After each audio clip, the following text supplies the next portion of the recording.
On the evening of December 14th, 1991, a 31-year-old man named Keith Young grabbed his car keys from a hook by the front door of his home in Largo, Florida. Behind him, his wife, Anita, slipped on her favorite pair of heels. The newlywed couple was about to head out on a much-needed date night.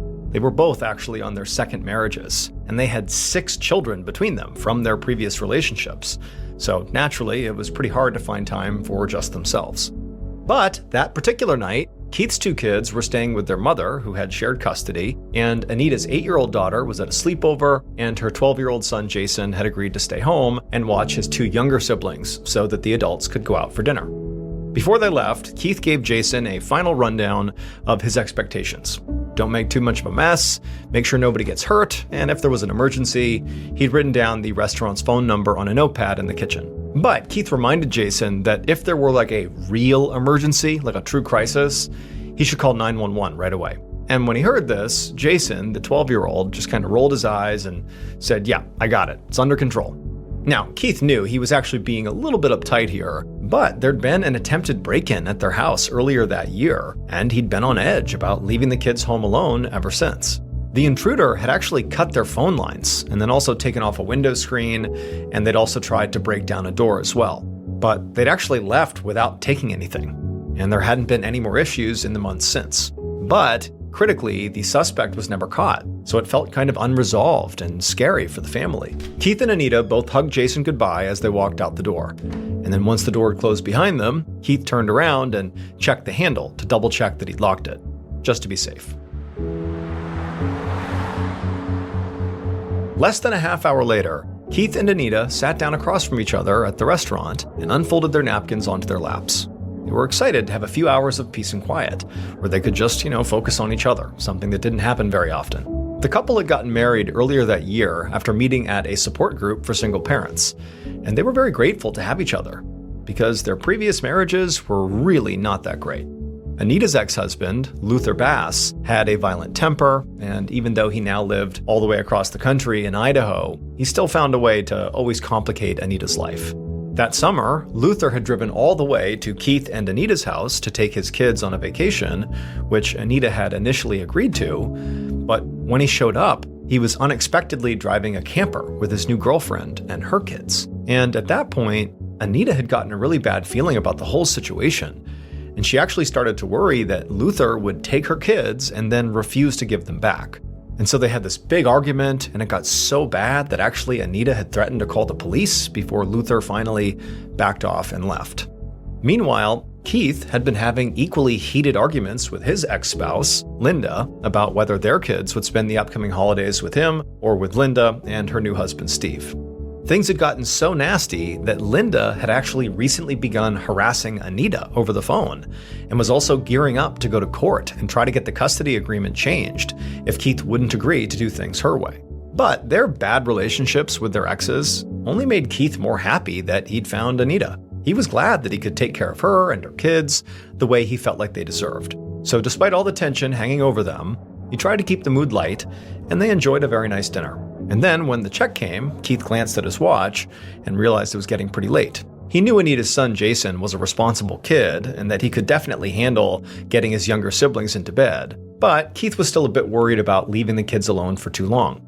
So he paid the check right away, and then he and Anita left the restaurant and drove home. A little while later, Keith and Anita pulled up outside of their brown single-story home.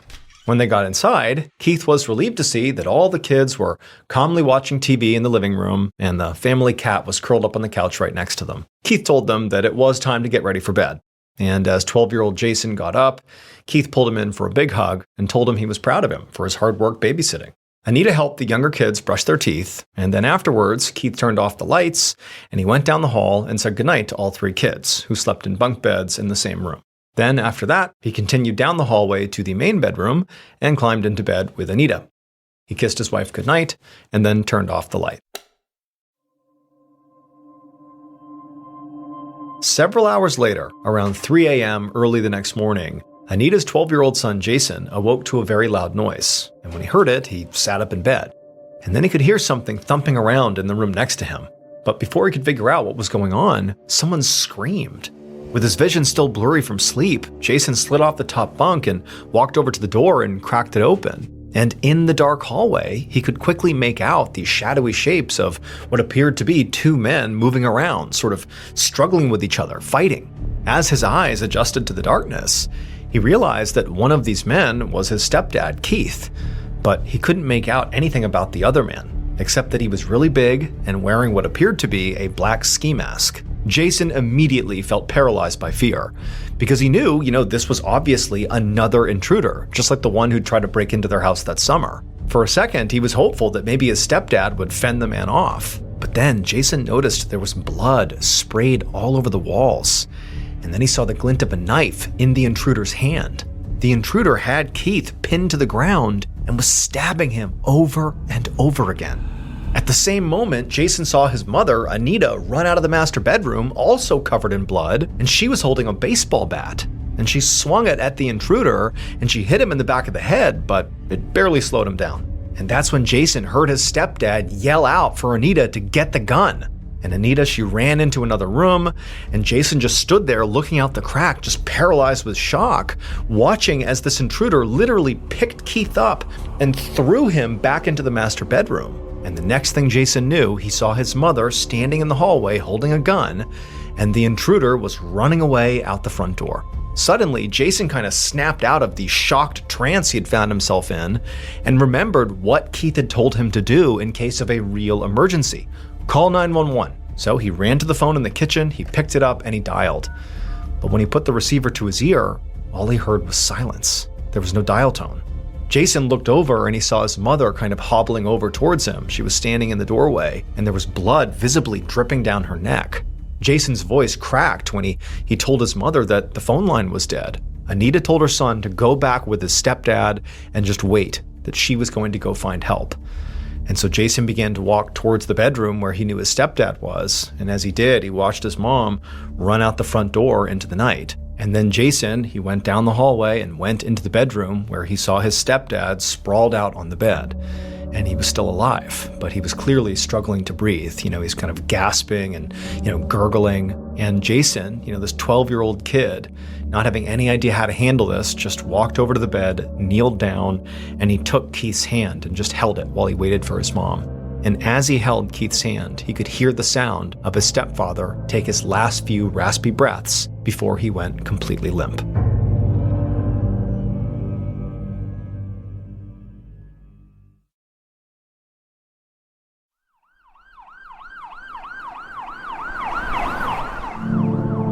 Several hours later, before dawn on the morning of December 15th, 1991, Detective Mike Short from the Largo Police Department pulled up to the curb outside of a brown single-story house surrounded by crime scene tape. He'd gotten a call from his supervisor, who really didn't know much, just that an intruder had broken into this house and attacked a husband and wife while they slept. But now, as Short got out of his car and looked around at the quiet block of modest, well-kept houses, he found that kind of odd. This really wasn't a neighborhood where they saw violent home invasions. As Short walked up to the house, a uniformed officer caught up with him and gave him a few more details about what they knew so far.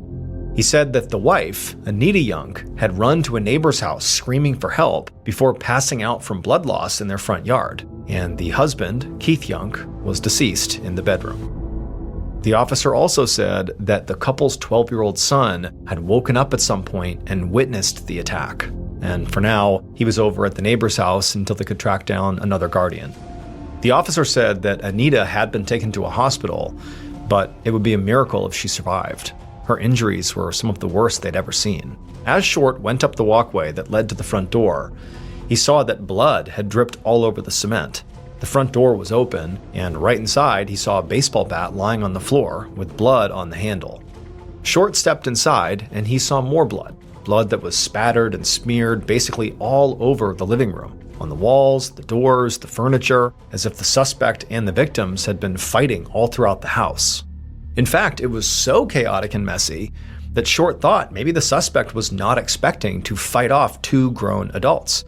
Otherwise, they might have come up with a better plan of attack. So Short's first assumption was that this likely was a robbery that had gone terribly wrong. As he continued down the hallway, a cat ran past him. It was unharmed, and it went to hide under the couch. The hallway was somewhat unbelievably even bloodier than the living room, with red smears all over the walls and floors, so Short figured most of the attack must have occurred here. Short reached the main bedroom and looked inside, and he saw Keith's body lying on the bed, covered head to toe in blood. Keith's shirt was shredded, and Short could see there were multiple stab wounds to his chest and also a very deep gash down his side. Short decided not to actually go into the bedroom until crime scene techs had gone through it for forensic evidence. So instead, he just walked down the rest of the hallway and pushed open the door to another bedroom, where he was surprised to see two small children soundly asleep in their bunk beds. Somehow, these kids had slept through the entire attack. Short went back outside and immediately flagged down a uniformed officer, and he told him to go in there and wake up those kids and bring them somewhere safe. Then, once the officer went inside, Short pulled out his flashlight and began searching the yard for evidence. Based on Keith's wounds, at least what he saw, Short thought he was probably attacked with a knife, or maybe even an axe or a machete. But apart from that bloody baseball bat that was found in the doorway, there was no sign of a weapon anywhere inside or outside of the house. But as Short went around the side of the house, he found something else that was interesting. The home's phone lines had clearly been cut. The killer must have planned ahead to make sure nobody in this house could call out for help. And this was interesting because nothing else about the scene suggested that this crime was carefully planned. In fact, in some ways you could say it looked like it was very unplanned. But now, Short had to consider that maybe this was not just a random robbery gone wrong. Maybe, especially given the cut phone lines, this was like a premeditated attack, a premeditated murder. And if that was the case, he had to figure out who the intended target was: Keith, or Anita, or both. A little while later, Detective Short walked up the street to the neighbor's house to speak with his best eyewitness, Anita's 12-year-old son, Jason. After Short knocked on the door, the neighbors let him inside and showed him into their living room, where he saw Jason was wrapped in a blanket and still wearing his pajamas. Short sat down across from him and told him that he knew it must be extremely difficult to talk about this, but he really needed to know exactly what he had seen and what he had heard during this attack. Tears began to roll down Jason's face as he began to describe watching his mother and stepfather fight off this intruder. Jason said he couldn't really describe what this person looked like because they were wearing a ski mask, but he was pretty sure it was a man. He also said there had been a little bit of skin exposed on the killer's neck, and from the looks of it, it appeared like their skin was maybe fairly dark. So Short wrote down that the suspect likely had dark skin. But because it was dark, and Jason clearly had not gotten a very good look at the killer, he knew the boy could be wrong too. So he was just putting it down as a maybe. Short asked Jason if the intruder had said anything during the attack, and Jason just shook his head and said no. He said the intruder didn't say a single word the entire time. And Short made note of that too, because it made him wonder if maybe the killer was someone close to the family, and they knew that if they spoke, someone might recognize their voice, like Jason.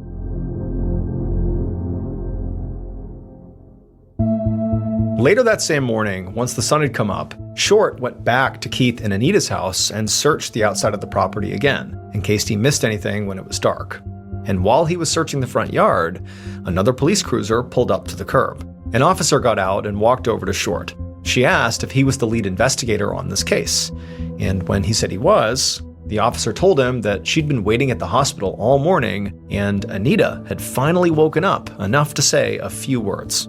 She said Anita was only awake for just a few minutes before she had to be rushed back into surgery, but it was long enough to answer a couple of questions. Anita had described waking up to see a man standing over her with an axe in one hand and a knife in the other. She said it was a man that she had never seen before.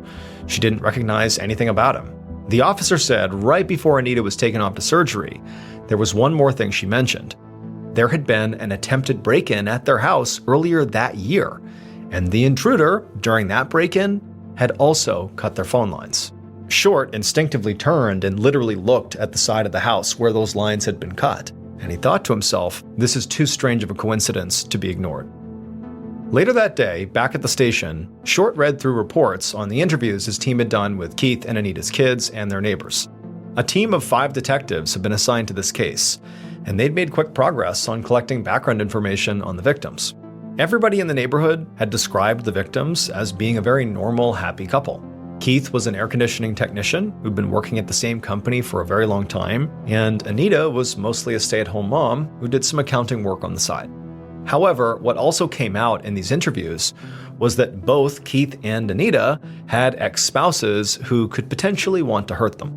Anita's ex-husband, Luther, lived thousands of miles away in Boise, Idaho, but Short knew that despite the distance, it was not impossible that he might have traveled to Florida to commit this crime. So Short called the Boise police and told them about this attack, and asked them to track down Luther and question him. As for Keith's ex-wife, Linda, Short had learned that she actually lived right there in town, and Keith's 2 kids were still at her house, unaware that their father was dead. And since Linda and her new husband Steve were potential suspects, Short wanted to be the one to break the news to them, to see how they all reacted. So he looked up Linda's address in the database, and then grabbed his keys and headed out. Less than an hour later, Short parked his car in Linda's driveway and walked up to the front door. He knocked, and a woman opened the door, and Short asked her if she was Linda, and she said yes. And then he flashed his badge and said he'd like to come in. And Linda, she seemed a bit confused, but she opened the door and let him inside. Short walked into what seemed like a perfectly normal Sunday morning routine inside of the house. The air smelled like eggs and bacon, and the 2 kids were in the living room watching cartoons with a man who Short figured must be Linda's new husband, Steve. And so Short, he asked Steve to leave the kids and come into the kitchen with he and Linda, because he wanted to speak to both of them. And then once all 3 of them had sat down at the kitchen table, Short broke the news that Keith had been murdered. And then Short watched as Linda literally collapsed into Steve's arms. Short gave them a minute, but then he cut right to the chase, and he asked where Linda and Steve had been at about 3 a.m. that morning. Linda seemed shocked to realize that clearly the detective was considering both her and her husband as suspects, but she choked out that they'd both been at home with the kids sleeping. And Steve just nodded in agreement. He said they'd all been home together all night, that was it. Nothing about their demeanor or their reactions was suspicious to Short. But when he pressed Linda about what her relationship with her ex-husband was like, she admitted that it was contentious, and that actually just a couple of days earlier, she'd spoken to a lawyer about potentially changing their custody agreement. Short found the timing of this a little convenient, and he wondered, maybe Linda or Steve had decided they would just settle the custody battle by simply taking Keith out of the picture for good. And he also found it convenient that Linda and Keith's 2 kids weren't at Keith's house when the attack happened. It was only Anita's kids who were there at the time. But Short thanked the couple for their time and told them he would be in touch if he had any more questions. And then he left their house, and as he got into his car and drove back to the station, he kept going over the conversation he had just had in his mind. Linda and Steve's alibis were pretty weak. They seemed to be the only 2 people who could vouch for their whereabouts for the night of the murder, and so what that meant was Short had every reason to keep both of them at the very top of his suspect list.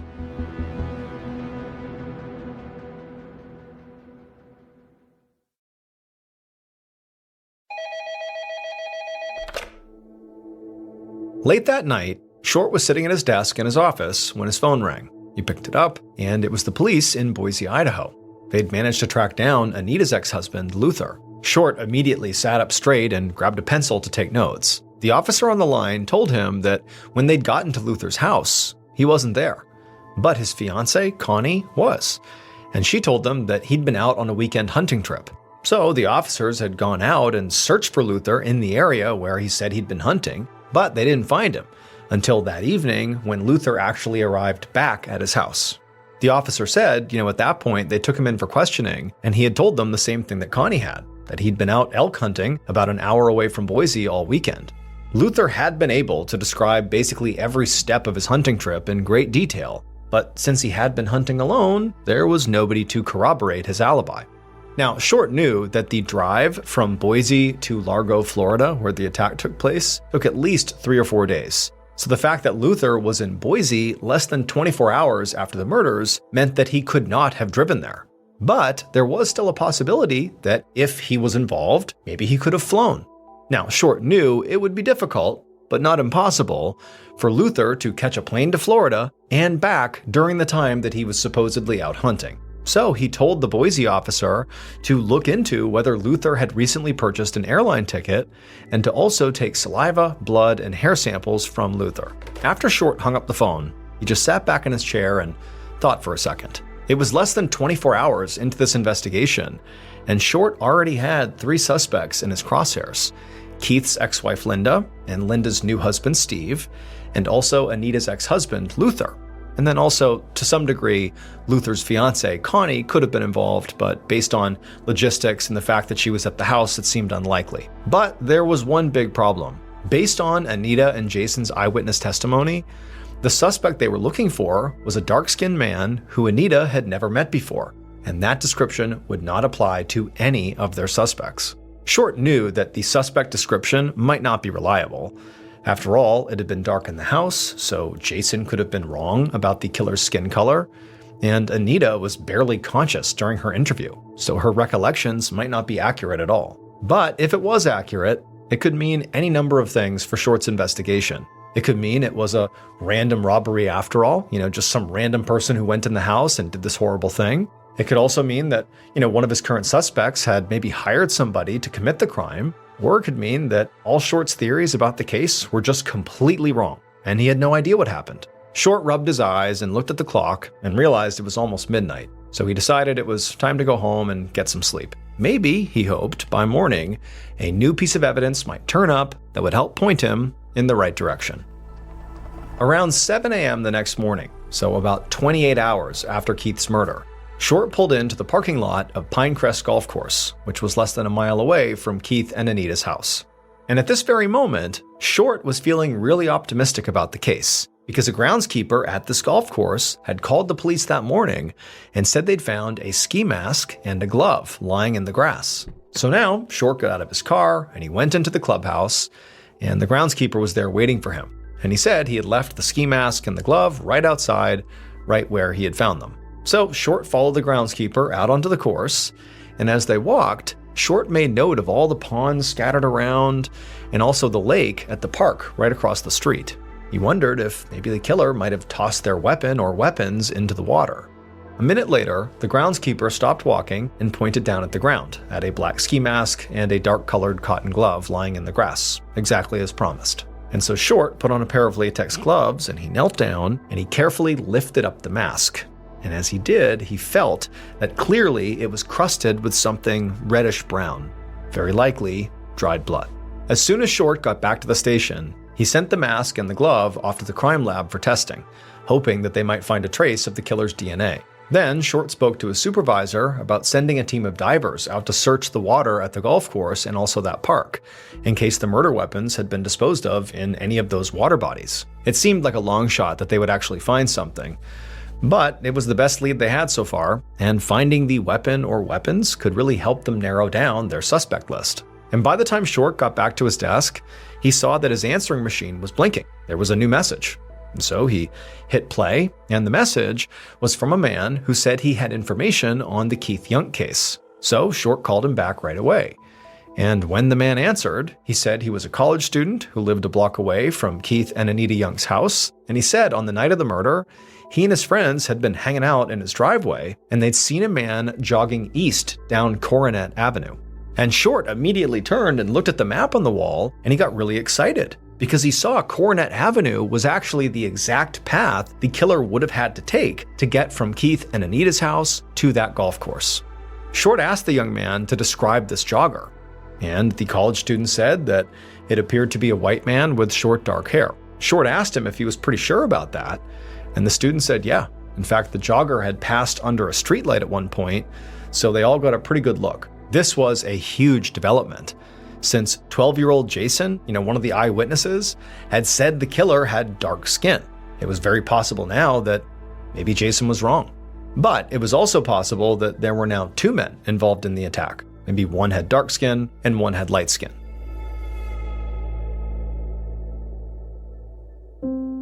The following week, Short opened up a folder that had just been sent over from the police in Northport, Florida, a town 85 miles away. On December 19th, so just 4 days after Keith Young was murdered, a man and 3 kids in Northport, Florida were shot to death in the middle of the night inside of their home.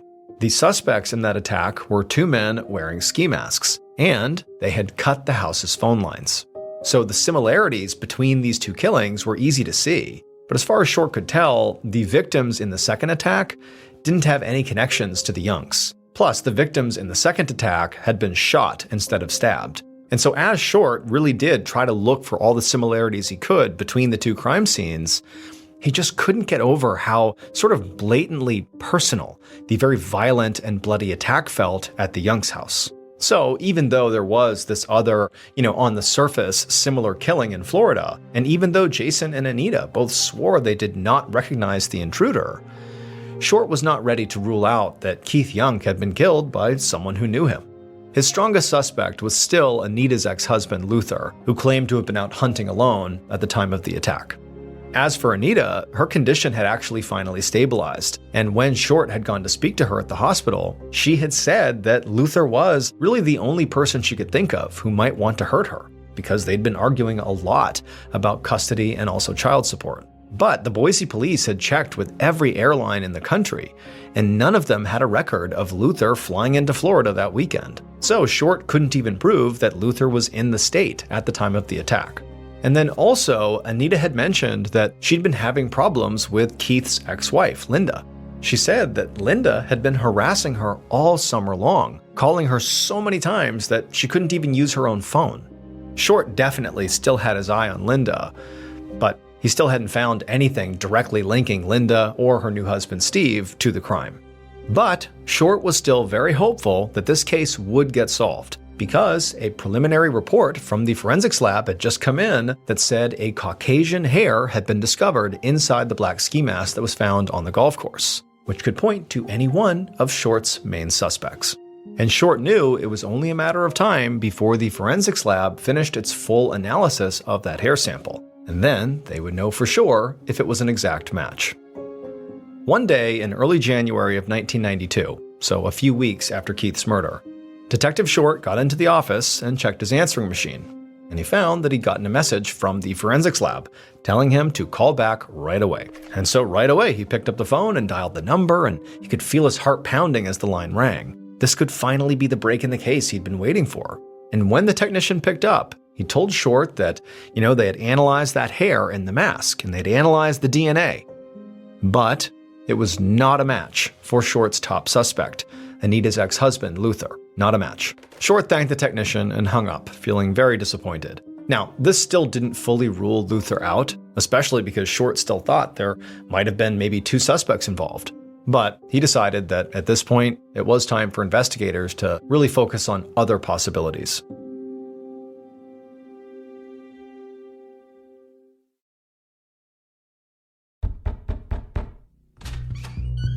Several weeks later, so in early 1992, roughly a couple of months after Keith Young's murder, Detective Short knocked on the front door of Linda's house. Linda is Keith's ex-wife.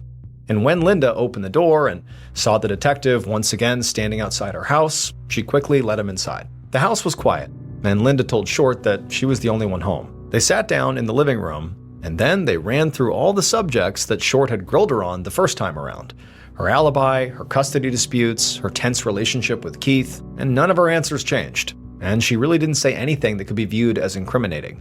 But as their conversation began to wrap up, Linda looked anxious, like there was something more she wanted to say. Short asked her what was going on, and she said that there was something she hadn't mentioned when they had spoken the first time. It was about her new husband, Steve. She said that a while back, after she and Steve had gotten married, that briefly she had rekindled her relationship with Keith. Steve had found out that she was cheating on him, and he was naturally very upset. Linda said that a few months ago, Steve had even made a few jokes about hurting Keith. At the time, she didn't think he was serious, but after Keith was killed, she started worrying that Steve might have somehow been involved. She said that she had even gone so far as to check Steve's knife collection to make sure none of them were missing. Short was careful not to let his shock come across his face, but inside, his mind was absolutely spinning. He'd always thought it was possible that Linda and Steve were both in on the murder, but now it sounded like maybe Steve might have acted alone. He also wondered, though, if Linda was ratting out her husband to draw suspicion away from herself. So, to help get to the bottom of it, he asked Linda to come with him back to the station for a polygraph test. He also planned to order another polygraph for Steve, who was suddenly at the very top of his suspect list. But almost 2 months later, in March of 1992, Short was back in his office staring down at a pile of documents he'd already read over 1,000,000 times, and the evidence still didn't point him toward anybody in particular. Linda and Steve had both taken their polygraph tests, but the results did not indicate they were guilty, and there was still no hard evidence that tied either of them to the crime. Also, after searching all the ponds and that lake in the area, police still had not found a murder weapon. And they'd still not been able to match that strand of hair from the presumed killer's ski mask to any of the suspects on their radar. Short still had really 3 main suspects who could have been responsible for the murder. There was Keith's ex-wife Linda, who had been fighting with him about custody. Her alibi was weak and only supported by her new husband Steve, who she had been suspicious of when Short interviewed her for a second time. And so Steve was also one of his primary suspects because he had this, terrible history with Keith and had even openly joked about, hurting Keith. And then there was Luther, Anita's hot-headed ex-husband who lived on the other side of the country. Now, it would have been possible for him to fly from Idaho to Florida and commit this crime, but there was no proof that he did. And of course, there was still the possibility that this was just a random attack or a robbery gone wrong. And investigators still couldn't even be sure if they were looking for 1 or 2 or more suspects. They had no idea. So Short had plenty of theories, but still no evidence to back any of them up. The investigation had gone so cold that the task force assigned to the case had been reduced from 5 detectives to just 2. Short was starting to fear that Keith's murder might never be solved. But just then, Short's phone rang. And when he picked up the receiver, a voice said that they knew something about that previous break-in attempt at Keith and Anita's house a few months before Keith's murder. And as Detective Short listened to what this caller had to say, he suddenly knew exactly who had broken into that house and killed Keith and tried to kill Anita.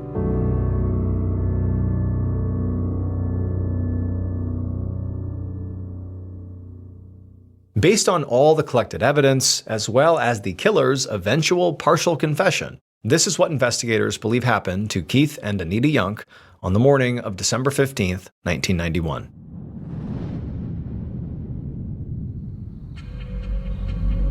At 3 a.m., the killer saw that all the windows in Keith and Anita's house were dark. So they carefully snuck around the side of the home and cut the phone lines, just like they'd done a few months before. The first time, they'd second-guessed themselves and didn't go through with what they had planned.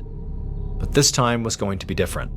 The killer broke into the house very easily, feeling very calm and in control. They had an axe in their right hand and a knife in their left.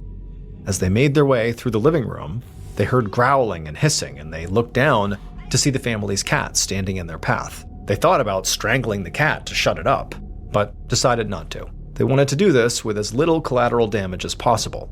So they bent down and tried to soothe the cat, and when it worked and the cat became quiet, the killer stepped past the cat and began walking down the hall. They made it to the master bedroom, they opened up the door and stepped inside. Anita and Keith were fast asleep in their beds, and so the killer quietly walked over to the side of the bed that Anita was on, and they stood there looking down at her, getting ready to do what they felt like they had to do. But as the killer was looking down at Anita stirred awake, and for a brief second, she looked up and locked eyes with the killer. And the killer instinctively just swung the axe down, hitting Anita squarely in the head.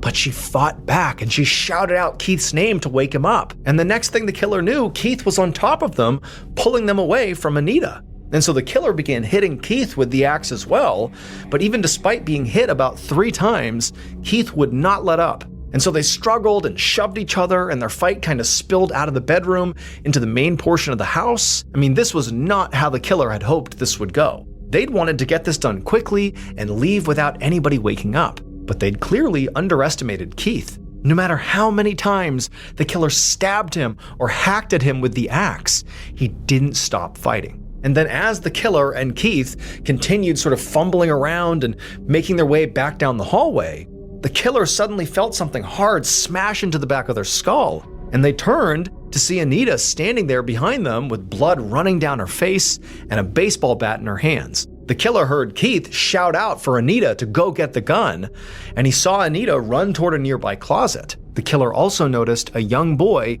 looking out from a doorway nearby, and so the killer made a split-second decision.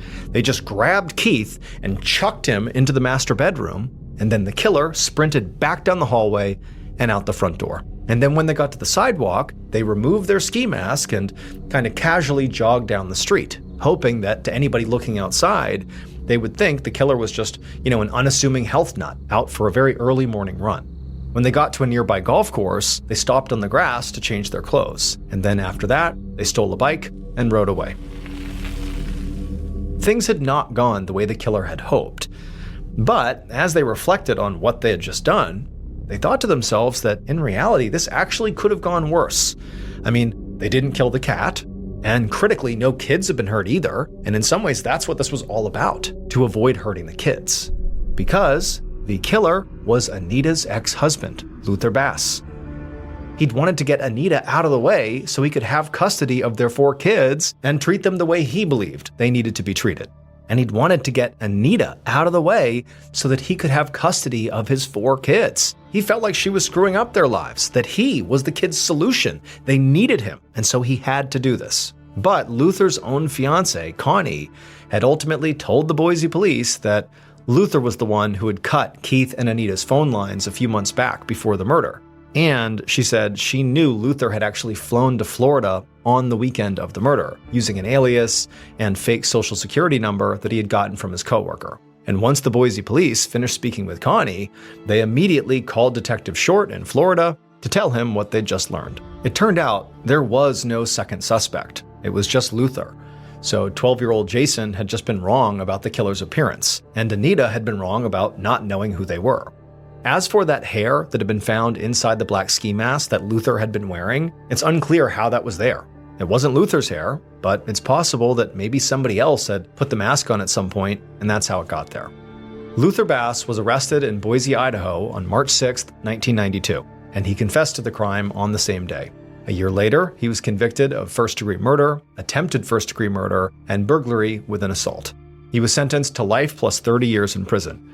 As for Anita, she would recover from her injuries.